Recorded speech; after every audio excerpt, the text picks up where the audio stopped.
আমার প্রিয় সপ্তম শ্রেণীর শিক্ষার্থী বন্ধুরা, তোমাদের সকলকে আমার চ্যানেলে স্বাগত জানাই। আশা করছি তোমরা সকলে খুব ভালো আছো।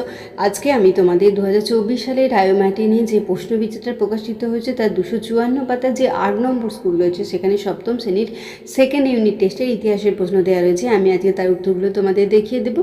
ইতিমধ্যেই যারা চ্যানেলটিকে সাবস্ক্রাইব করে নিয়েছো তাদের সকলকে অসংখ্য ধন্যবাদ জানাই। আর যারা নতুন দেখছো তারাও চ্যানেলটিকে সাবস্ক্রাইব করে নিয়ে সাথে দেখো। চলো তাহলে শুরু করছি। একের দাগে দেখো সঠিক উত্তরটি বেছে নিয়ে লিখো। প্রথম প্রশ্ন, মোহাম্মদ ঘুরি মারা যান, এটা হবে বি এরটা 1206 খ্রিস্টাব্দে। দুইয়েরটা আলাউদ্দিন হাসান বাহমান সাহেব প্রকৃত নাম, সি এরটা হাসান গঙ্গু। তিনেরটা হচ্ছে রাজপুতদের গুরুত্বপূর্ণ দুর্গ ছিল, এটা হবে সি এর বি এরটা চিথোর দুর্গ, বি এরটা হবে চিথোর দুর্গ।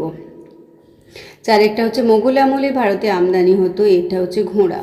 দুইয়ের দেখো সত্য মিথ্যা নিরূপণ করো। আলাউদ্দিন খলজির প্রধান সেনাপতি মালিক কাফুর দক্ষিণ ভারত অভিযানে নেতৃত্ব দিয়েছিলেন, এটা হবে সত্য। দুইয়েরটা হচ্ছে হুমায়ুন 3 বার শেরশাহের কাছে পরাজিত হয়েছিল, এটা হবে মিথ্যা। 3 নম্বরে 1556 খ্রিস্টাব্দে পানিপথের প্রথম যুদ্ধে আকবর আফগানদের পরাজিত করেন, এটা হবে মিথ্যা। পরের দেখো চারেরটা, ফিরোজ শাহ তুগলক নির্মাণ করেছিলেন ফিরোজ শাহ কোটলা, এটা হবে সত্য। এরপর তিনের দাগে নিচের বিবৃতিগুলির সঙ্গে সঠিক ব্যাখ্যাটি লেখো। একের বিবৃতি দেখো, মোহাম্মদ বিন তুগলকের তামার মুদ্রা প্রচলনের উদ্যোগ ব্যর্থ হয়েছিল, এটা হয়ে যাবে ব্যাখ্যা। দুইয়েরটা, তামার মুদ্রাগুলি যাতে জাল না হয় সুলতান তার ব্যবস্থা করেননি। এরপর দুইয়েরটা দেখো বিবৃতি 2, 1526 খ্রিস্টাব্দ ভারতের রাজনৈতিক ইতিহাসে অত্যন্ত গুরুত্বপূর্ণ, এটা হবে ব্যাখ্যা। তিনেরটা, 1526 খ্রিস্টাব্দে পানিপথের প্রথম যুদ্ধের মধ্য দিয়ে ভারতে মোগল সাম্রাজ্যের প্রতিষ্ঠা হয়েছিল।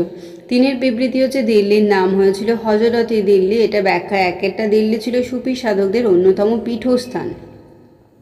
চারের দেখো 2-3টি বাক্যে যে কোনো 3টি প্রশ্নের উত্তর দাও। একটা, ইবন বতুতা কে ছিলেন, তার লেখা গ্রন্থের নাম কি? এই উত্তরটা তোমরা তোমাদের যে ইতিহাস বই আছে সেই ইতিহাস বইয়ে 48 পাতাতে পেয়ে যাচ্ছ, একটু দেখে নাও। দেখো বলা হয়েছে যে ইবন বতুতা কে ছিলেন। লিখবে যে উত্তর আফ্রিকার মরক্কো দেশের তানজানিয়া শহরের অধিবাসী ইবন বতুতা। তাঁর লেখা ভ্রমণ বিবরণীটির নাম হচ্ছে অল রিহলা। মুহাম্মদ বিন তুগলকের যুগ সম্পর্কে এই গ্রন্থ একটি নির্ভরযোগ্য সূত্র। তাহলে এখানে তোমাকে প্রশ্ন করা হচ্ছে তার লেখা গ্রন্থের নাম কি বলবে? অল রিহলা। আর কে ছিলেন? উত্তর আফ্রিকার মরক্কো দেশের তানজানিয়া শহরের অধিবাসী, তিনি মুহাম্মদ বিন তুগলকের সময়ে এসেছিলেন। আর এখানটা একটু দেখে নাও ইবন বতুতা সম্পর্কে। আমি এটা ছায়া প্রকাশনের বই থেকে দেখিয়ে দিচ্ছি।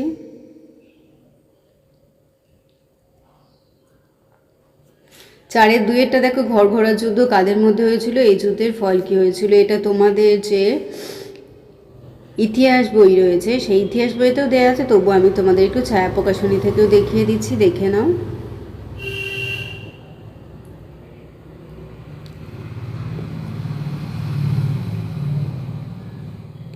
চারের 3-এর প্রশ্ন দেখো, বাংলায় 12 ভূঁইয়াদের সম্পর্কে কে জানো লেখো। এটাও আমি ছায়া প্রকাশনীর বই থেকে একটু দেখিয়ে দিচ্ছি, তোমাদের টেক্সট বইতেও রয়েছে, অর্থাৎ তোমাদের যে ইতিহাস বই তাতেও রয়েছে উত্তর। 4 নম্বর প্রশ্ন দেখো, কুতুব দিল্লি বলতে কি বোঝো? এটাও আমি তোমাদের ছায়া প্রকাশনীর বই থেকে একটু দেখিয়ে দিচ্ছি।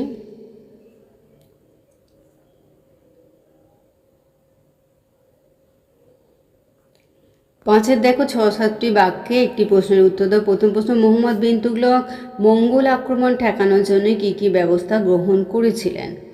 এই উত্তরটা আমি তোমাদের যে ইতিহাস বই আছে সেখান থেকে দেখিয়ে দিচ্ছি, 56 পাতাতে রয়েছে। এই যে 56 পাতাতে, তোমাদের ইতিহাস বইয়ে 56 পাতাতে এটা রয়েছে। 5-এর 2-একটা দেখো, কিভাবে মধ্যযুগের ভারতে শহর গড়ে উঠত। এটাও আমি তোমাদের একটু ছায়া প্রকাশনের বই থেকে দেখিয়ে দিচ্ছি, দেখে নাও।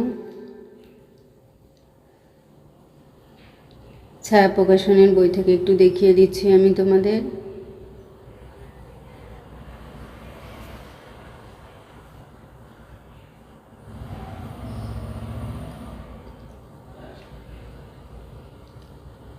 ছয়টা দেখো, 9-10টি বাক্যে একটি প্রশ্নের উত্তর দাও। প্রথম প্রশ্ন, শেরশাহের শাসন ব্যবস্থায় কী কী মানবিক চিন্তার পরিচয় তুমি পাও তা লেখো। আচ্ছা, এই উত্তরটাও আমি একটু ছায়া প্রকাশনের বই থেকে তোমাদের দেখিয়ে দিচ্ছি। দেখো, প্রথমে সূচনা লিখবে। তারপর শেরশাহের শাসন ব্যবস্থার মানবিক দিক বলে রাস্তাঘাট নির্মাণ, বৃক্ষরোপণ ও সরাইখানা নির্মাণ। তারপরে লিখবে যে 3 ডাক ব্যবস্থার প্রবর্তন, 4 উৎপাদন শক্তি নির্ভর রাজস্ব, পাট্টা, রাজস্ব মুকুব, বিচারের ধরন, তারপর উপসংহার। ছায়া প্রকাশনী থেকে একটু দেখিয়ে দিলাম আমি এটা তোমাদের। আর 6 দেখো 2 নম্বর প্রশ্ন, শেষ প্রশ্ন, মোগল আমলে ভারতে ব্যবসা বাণিজ্যের প্রসারের কারণ সম্পর্কে লেখো আর মধ্যযুগে ভারতের বিভিন্ন প্রান্তে গড়ে ওঠা কয়েকটি শহরের নাম লেখো। আচ্ছা, আমি ভারতে বাণিজ্যের প্রসারটা ছায়া প্রকাশনীর বই থেকে একটু দেখিয়ে দিচ্ছি, দেখে নাও। ছায়া প্রকাশনীর বই থেকে দেখে নাও। ছায়া প্রকাশনীর বইয়ে রয়েছে। আর এরপর যে প্রশ্নটা বলা হয়েছে যে মধ্যযুগে ভারতের বিভিন্ন প্রান্তে গড়ে ওঠা কয়েকটি শহরের নাম, এটা তোমাদের যে ইতিহাস বই আছে তার 91 পাতাতে রয়েছে, এই যে দেখে নাও। তাহলে আমার প্রিয় সপ্তম শ্রেণীর শিক্ষার্থী বন্ধুরা, আজকে তোমাদের আমি 2024 সালে ডায়ো মার্টিনে যে প্রশ্নবিচিত্রা প্রকাশিত হয়েছে তার 254 পাতায় যে 8 নম্বর স্কুল রয়েছে সেখানে সপ্তম শ্রেণীর সেকেন্ড ইউনিট টেস্টের ইতিহাসের প্রশ্ন দেওয়া রয়েছে। আমি তার উত্তরগুলো দেখিয়ে দিলাম, আশা করছি সকলেই বুঝতে পেরেছো। ভিডিওটি দেখার জন্য তোমাদের সকলকে অসংখ্য ধন্যবাদ জানাই। ভালো লাগলে লাইক করে কমেন্ট করে বন্ধুদের মধ্যে শেয়ার করো। আর আগামী দিনে নতুন নতুন ক্লাসগুলো পাওয়ার জন্য অবশ্যই চ্যানেলটিকে সাবস্ক্রাইব করে নিয়ে সাথে থেকো। আর তোমরা সকলে খুব ভালো থেকো।